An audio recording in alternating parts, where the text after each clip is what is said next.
Hello and welcome to another episode of Come Back Stronger, where we bring you stories from people who have overcome adversity, obstacles, and setbacks in their lives, and they have come back stronger. And today I am joined with my law partner Kimmy Hogan, and we are going to bring you the story of Brandi Snodgrass, who has faced some major obstacles in her life. We're talking about addiction, prostitution, a major car accident. She has come back stronger. She has had some setbacks. She's come back again, and she is the story of she is the epitome of a comeback story. Kimmy, what did you think of Brandi Snodgrass? Well, one thing that I love about Brandi is her resilience. And it reminds us that even though life might knock you down and you come back, it doesn't mean that that's the end of it. Right. Doesn't mean life's going to be a cakewalk. Right. And yes. There's no reason to stop fighting and keep trying and keep coming back, because that's what happened to Brandi. But she was resilient, and now she's doing great. And she's helping other people who have had the same drug addiction problems that she's had. Yeah, so we bring a lot of stories, comeback stories, and one of the things that ultimately we see is, yes, we got this. You see people at the end with their success story, but what you don't see is a lot of times there are a lot of struggles along the way. It's not a linear path. It's not like one day you are struggling and then the next day you're automatically successful. There are struggles, there are setbacks, there are obstacles. Like in Brandi's case, she had the car accident. So I'm excited to bring this interview to people. So we're going to go to a commercial break. When we come back, we're going to hear the first section of the interview with Brandi Snodgrass. And you know what the insurance company offered him? $5,000. Really? He's completely blind, and they offer him $5,000. Yeah. Ask him to sign a release. To a lot of people, especially when they're hurting and when they're down and when they're vulnerable, $5,000 is a life-changing amount of money. Yeah. And they're not looking at the value of what has been lost. They're not looking at what it would take to make that person whole, which is our job. Yeah. That's our job. Their job isn't. Their job is to save the insurance company money. Right. And they look at this person and they go, I bet $5,000 would get your full attention. Right. And they come in and they dangle it with a settlement release, and then once you sign it, you're done. You can't come back to us and ask us to wave a magic wand and make that go away. That can't go away. My client didn't accept the $5,000. We took him all the way to trial. We got a $5 million verdict. Welcome back to Come Back Stronger, where we are introducing you to Brandi Snodgrass, who has overcome some major obstacles of addiction, prostitution, major car accident. She has come back stronger. Stay tuned for the first part of our interview with Brandi. Brandi, thank you so much for coming here today. You have been a client of mine recently, and I wanted to ask you on the show because you have such an incredible story, a story of a lot of destruction and a lot of despair, but a lot of hope too, which I think is really neat. And I think your story can help so many people if we tell it. That's why I'm here. I hope it does. So I want to start with your childhood, and I know you had a pretty rough childhood growing up in Indianapolis, right? Yes, ma'am. What was your dad like? He was very loud, very mentally, physically abusive, mainly physically abusive towards my mom, but towards us too. Mm-hmm. She never could do nothing right, and we were very many names growing up. And you said that he used to take her out to the shed in the back and just beat her so you couldn't see? Yep, he would have her. Yep, that's what she would have him do. And then how did that make you feel as a kid? Were you scared to be at home, or? Yeah, I mean, I didn't know the extent of it. I never knew that was out in the shed, but I knew, I remember him stabbing her in the neck with a plastic fork one time and pushing her off the porch and hurting her knee. Wow. But I just mainly just vulgar, very verbally abusive. Verbally abusive. I didn't know about he took her to the shed and stuff till after he was passed away. Okay. But he was verbally and emotionally abusive to you as a kid? Oh, yes. And that made you, as an adolescent, you were telling me that made you run away from the house a lot, fall into the wrong crowd. What kind of crowd did you start running with? I mainly hung around with a lot of gangs, a lot of the hippie, marijuana smoking, acid dropping crowd, kind of. Therefore, I was always skipping school to get high, and running away from home, got arrested, trying to get married at young ages. I guess I just rebelled against it. It sounds like you were probably pretty hurt growing up with a dad like that, and you probably turned to drugs to maybe self-medicate so you didn't feel the pain of it. Yep, that's what my counselors say. Is it really? That's what they say. But that's the reason. So did you graduate high school? No, ma'am. I quit when I was a couple weeks before I was 17. And what happened then?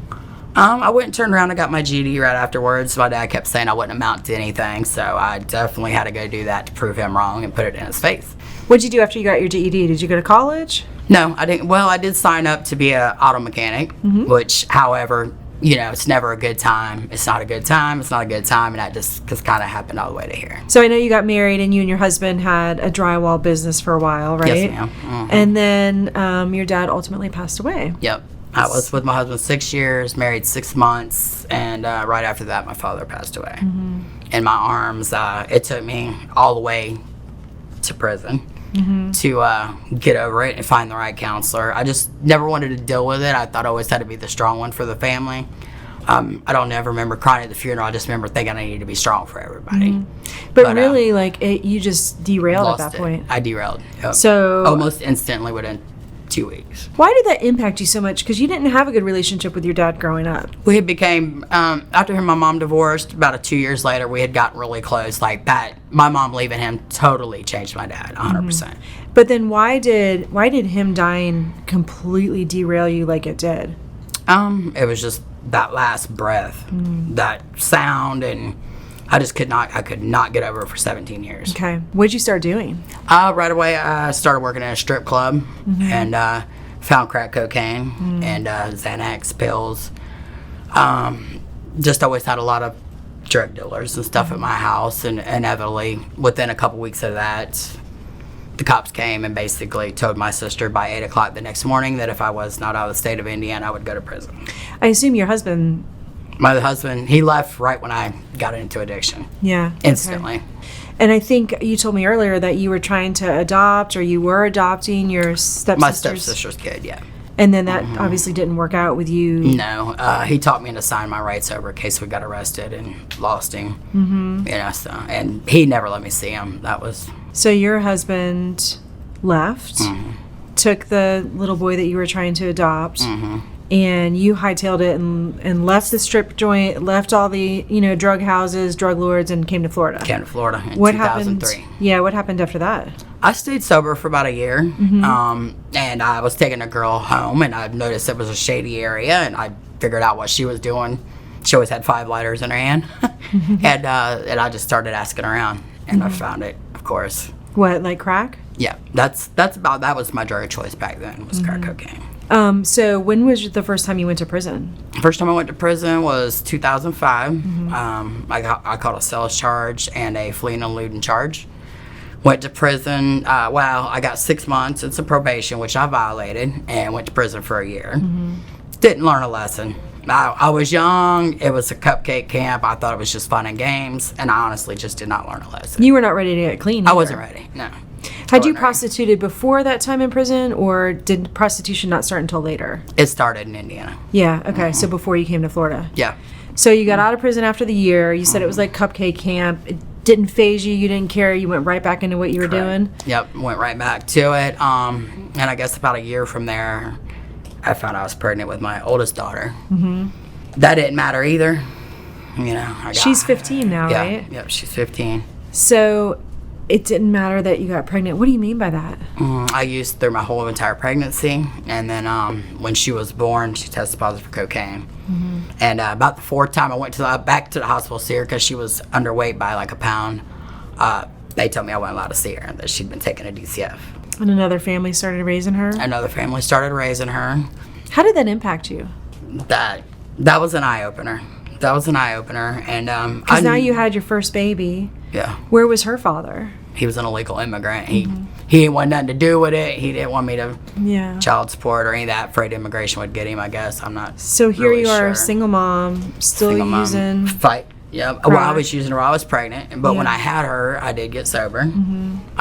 Started doing parenting classes. Started doing all the things I knew I was going to have to do because I had other friends lose their baby. Yeah. And the family was getting attached to her, and the judge was like, don't get attached to this one. This mom was coming. And so I did everything I was supposed to do. I did relapse once during that, and when my caseworker looked at me and said, Miss Snodgrass, everybody wants babies. If this baby was 9 or 10, you'd probably get a lot of chances, but she's a newborn, and this is your only chance. So that was it. That was it for then. Did you get her back? Yep, I got her back. That day the judge looked at me and said, Miss Snodgrass, I've been waiting for this day. Bring that baby up here. So I took her behind the podium. The judge held her, and she goes, you're the dream DCF mama. That's awesome. Like, you need to go teach people how to get their kids back. And even though she's 15 now, you are still in contact with the family that raised her before you got her back? Yep. We went to church every Sunday with him for 3 or 4 years. Yep, we're still in contact. He's actually one of the main people at the jail. So when I go there, he's like, Miss Snodgrass. I'm like, I know, Dean. Like, I know. Why do you have to work here? So when we come back from the commercial, what I want to talk about is what happened after you got your daughter back for the first time, because I know it wasn't smooth sailing after that. No. Mm-mm.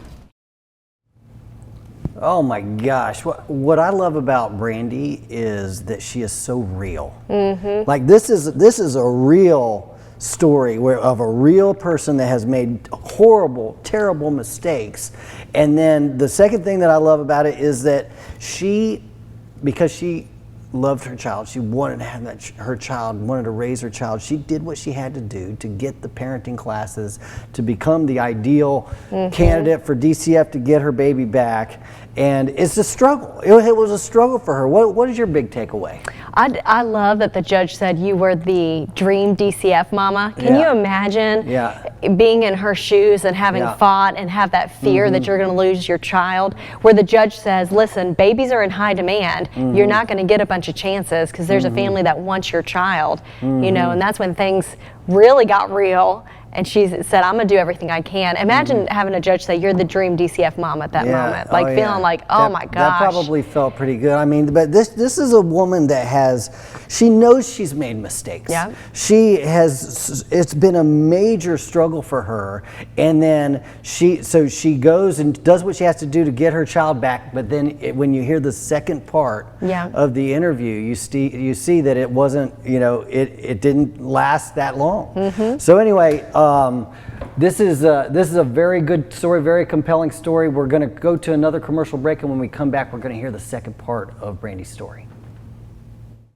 To me, Come Back Stronger is about starting the case with a plan and with a goal of not just to get back to where you were, but to actually move forward in your life. When an insurance company sees that you've been hurt, and you've been in an accident, and you've got medical bills, you've got pain and suffering, you have property damage to your vehicle, you are at a very low point in your life. And what an insurance company will do is they will try to take advantage of you. They might show up at your door with a check for $500 to try to get you to sign on the bottom line. They'll show up at the hospital. They'll show up at the hospital. They'll tell you not to get an attorney. They will do anything they can to save the insurance company money. And if you hire a lawyer and come back stronger, then you are going to be dealing with them on a level playing field. Welcome back to Come Back Stronger, where we are interviewing Ms. Brandi Snodgrass, a mother who is talking about her overcoming addiction, overcoming prostitution, overcoming a major car accident, and all these challenges in her life so that she could be the best mom she could be. And then and now you're going to hear the second part of the interview where she really talks about her struggles, but then she also talks about the light at the end of the tunnel. Here it is. So you got Isabella back when she was like 6 months old, 9 months old? Yes. What happened after that? I stayed clean for almost 4 years. I was never missed an NA meeting. Every Wednesday I would go to the juvenile and talk to the kids about drug use. I would go to the Appalachia Center and talk to them about drug use. I was actually wanting to start my own NA group, but... So you were counseling other addicts how to stay clean. Yeah. And how to get your babies back and keep your babies and raise your babies. Yes. And why didn't you stay clean? What happened? I had a accountability partner, is that what it is? Yeah. And we would just stay on each other to be able to stay clean. I went to Indiana, she stayed down here, New Year's Eve, had a drink. And so that started me back at 0 days. And I was like, I'm at 0 days. I might as well make it 0 days. What is that? What do you mean by that? I went right back into addiction. Yeah. Right back to crack cocaine. It's a terrible disease. It's terrible. That's what people don't understand. People think it's a choice, but it's a disease. It's unexplainable. It's just whether you could fight the urge or not, you know? So what happened during this relapse? During this relapse, I mean, I relapsed about once a year after she was pregnant. I mean, after I had Isabel, and then I had Brooklyn. Then I would say about 2014, I just really got back into it bad again. I couldn't get a hold of it. I'd gotten some money. I'd sold some property up north. Money was always one of my big triggers. But yeah, I just went right back at it. And then before you know it, I found methamphetamines. Oh, no. And I used to thank God for methamphetamines that got me out crack. Oh, did you really? I was convinced that it was better. Wow. And I got on it. It was just wild. I went to a house in Mariana one time. Within 7 minutes, the door was kicked down. The guy was shot in the face. I still have PTSD from that. Yeah. If I'm in the shower and I hear loud noise, it makes me feel like I'm being robbed again. Well, that reminds me, you told me too, when you were a teenager, your boyfriend was shot in the head right in front of you. Yep, at 15. Well, it wasn't in front of me, but yes, at 15, but yes, You've lost a lot of people to addiction. Both my grandparents have overdosed. I actually just lost 4 friends within a 2-month span here in Tallahassee. That's the other thing about addiction is it runs in families. Yeah. And people need to understand that you could very well have the addiction gene. Yes. So you have to be careful if you have family members that are addicts. My dad was an addict, yeah. So I know you ultimately went to prison again here in Tallahassee. No, I caught a charge in 2016, did 8 months in jail. Knew the second I got out, I was ready to get high. Like, what was that charge for? Was that trafficking? No, that one was for, I pretty much had possession of every drug there was. Okay. Yeah, and I got probation to violate, and they gave me 8 months. Okay, and you got out? Within a month, I wasn't even out a month, and then I caught my methamphetamine charge. Okay. Trafficking methamphetamines. 1 month later? 1 month later. Wow. That was August 7th, Yeah. 2017, which is my clean date. Went back, went in there, sat in there. I knew that was it. This was it. So the day that you got arrested for trafficking meth is your clean date? It's my clean date. So you've been clean for almost 5 years? Almost 5 years. That's awesome. Yes. What happened that time that was different than all the other times you got arrested for drugs or went back to drugs? What happened that date? I was just done. I was done, and I could see it in my kids' face that they were ready for me to be done. One thing different about this prison sentence was every day I made sure I bettered myself. I made sure I was in every class, every spiritual class, every anger control, every parenting class, life skills. Anything that I could do, I refused to not be a better person that same day. You know what I think is important for people to understand is that even when you have somebody who's an addict or in and out of prison, don't write them off. Don't. Because look at you. You would never know from knowing you, seeing you, talking to you, that you have this whole story. It's amazing how many people hear it and they're like, what? Right. I'm like, yeah. But what I think people do that is so distasteful and so wrong is they write people off. Oh, that's an addict, or she's been in prison, or she's lost her children. Don't judge somebody by those things. Yeah. Judge them by everything that they've done to be a good person and rehabilitate themselves. Yes. And that's what's so beautiful about you, is that you've become this beautiful person from, you know, the ruins of a person, really. If I can be so bold as to say that. Yeah. And I'm not ashamed about any of it either. People are like, oh, you're just so bold with it. I'm not ashamed of it. Like, all that has made me the person I am today. Yeah. Nothing, you know, people bring up, you know, you're a dope head, you're da-da-da. I used to be. Like, and if you say you knew me then, you don't know me now. Yeah. You don't know me. And people shouldn't write you off People shouldn't write you off. because of your past. Also, you shouldn't enable them, though. Right, When they're in right. addiction, that you can't enable them, which my parents Well, that's so hard, you know, because It it's is. so hard because you feel like you love people and you're trying to be loving and supportive and caring of them. Yes, ma'am. And it's very difficult to figure out when that's enabling them and when it's just loving them. Yeah. I mean, my mom used to literally put plates of food on my truck when I was in the hotel room. She wouldn't know what room I'm in. Or she would pull up to the drug house and put food on there. And that was nice, but a lot of times, I told her when I got out, I think if you probably wouldn't have done that, which thank you for doing it, it probably would have stopped sooner. The enabling, you got to stop the enabling. It's hard as a mom, though. It is, because I'm probably You can't would imagine too. your baby out there starving, living in a No, hotel. I would do the same Yeah, thing. I know. I would do the same thing. So what do you have to tell somebody who's watching this about hope? to just not give up, because when you're done, you're done. And my biggest thing is I make the next right decision. As long as you make the next right decision, you won't make the wrong one. That's awesome. And don't start breaking little rules. If you run that street light, I got away with that. It becomes bigger and bigger and bigger. And I try not to break any laws that open doors to bigger things. What are you doing for work right now? I had a pallet furniture business going, but I had neck surgery back in January 20th. Technically, when it got medically cleared till May 6th, so I'm currently going to be looking for work. You told me a story earlier that I thought was really interesting, how you were working at a hotel where you used to live. Yes. And you saw the people that you used to do drugs with and get high with. Correct. What did you think about that? A lot of people were like, why are you working in a drug motel? That's what kept me clean. I would see the same girls, the same guys out there doing the same thing I did. And just, they would look so bad. And I'm like, man, I used to think I looked good. But when I look at the old pictures, no, ma'am, you did not. Yeah. But I would see them out there and just, I would always tell them, I would be an inspiration to them. They're like, Brandi, I want to be like you. Yeah. I'm like, but you can be like me. You just, when you're done, you're done. You hit rock bottom, you're done. Eventually, you'll hit that bottom and be done.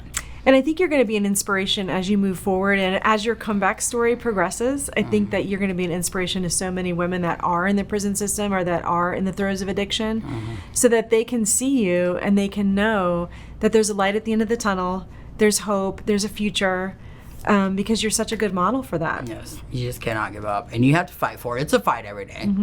Thank you so much for being here. All right. Thank you. Every day is a struggle for us to better ourselves. And what I love most about Brandi is she said that when that very last time that she went to jail, that she focused on bettering herself and taking the classes and things like that. That struck home with me, Kimmy, because when I went to prison for 2.5 years for drug and alcohol addiction, and when I was there, I decided that I was going to come out a better man than when I came in. And I read every book. I wrote my goals down. I focused on my goals, and I literally read every day, every self-help book I could get. And it changed everything. So when she said I made sure I bettered myself, I think that is one of the keys to coming back stronger, is constantly focusing on self-improvement. That is critical. Absolutely. Yeah. And she also said, in addition to trying to better herself, she focused on making that next right decision. Yes. You know, just what's in front of me. And in every way, try to be better. I'm not going to run that stoplight, even though I might be able to get away with it. All the little things. Yeah, what they say one step at a time. One step at a time. Make the next right decision, because sometimes it gets overwhelming when you're thinking about, like, I'm a big proponent of setting a big, awesome, massive goal, a big, scary goal. But when you think about it, sometimes, a 10-year goal or a 5-year goal, it gets overwhelming. But if you just break it down into smaller steps and you just focus on that next step, then it becomes manageable. It becomes doable. You can see, I'm just going to do the next right thing. I'm just going to take the next step. So that's exactly what she did. And I think one thing is taking baby steps, but two is it's so important who you surround yourself with. She talks about how she left the state and her accountability partner stayed behind, and then she had a drink and she fell off the rails. It's important when you're trying to build something, whether it's a goal or building your life back, surround yourself with the people who enable you to be better, not who enable your bad behavior. Did you also notice that when she was in the throes of addiction, she said she was hanging out with a bunch of mothers who had lost their children? Yeah. That's who she surrounded herself with, and that's exactly who she was. There's an old Spanish saying that says, "Dime con quien tú andas y te diré quién tú eres," which basically means, tell me who you hang out with, and I'll tell you who you are. And that, I think, is another important point of comeback stories. All right, so we're going to go to another commercial break, but there are other takeaways that we want to talk about when we come back. Thank you. They might show up at your door with a check for $500 to try to get you to sign on the bottom line. They will do anything they can to save the insurance company money, and if you hire a lawyer and come back stronger, then you are going to be dealing with them on a level playing field. You know what what I tell my clients is that Come Back Stronger is not just a slogan, it's a game plan. Yes. Because in order to get you fair compensation, we have to prove to the insurance company that you are doing everything you can to get better.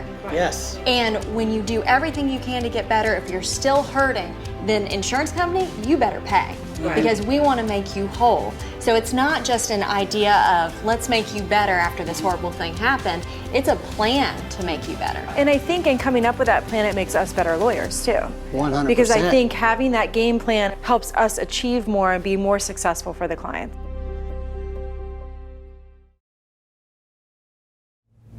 Welcome back to Come Back Stronger, where we just heard the story and saw the interview of Brandi Snodgrass, who overcame addiction, prostitution, major car accident. She overcame so much, and now she is 5 years sober. She has come back stronger. I'll tell you what, Kimmy, the most important thing that I think Brandi said was, I'm not ashamed of what I've been through, because all of that is what made me the person that I am today.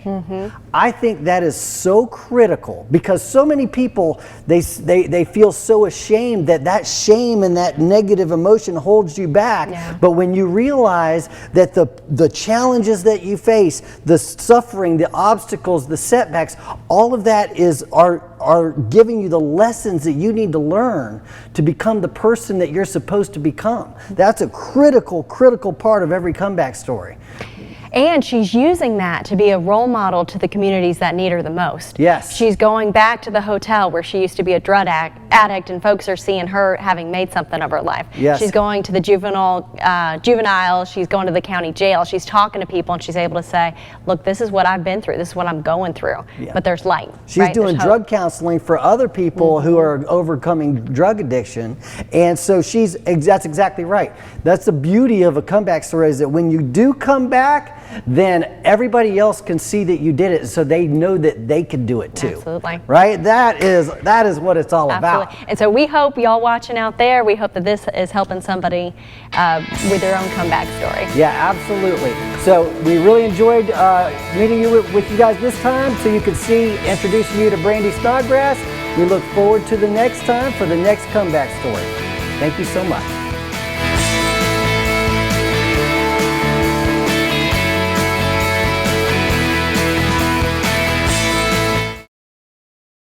I love nothing more than when a former client refers me a friend or a relative, because that shows me that they really appreciated what I was able to do for them. And the thing that's most rewarding to me, and the thing that I'm proudest about with this firm, is that we truly do love our clients.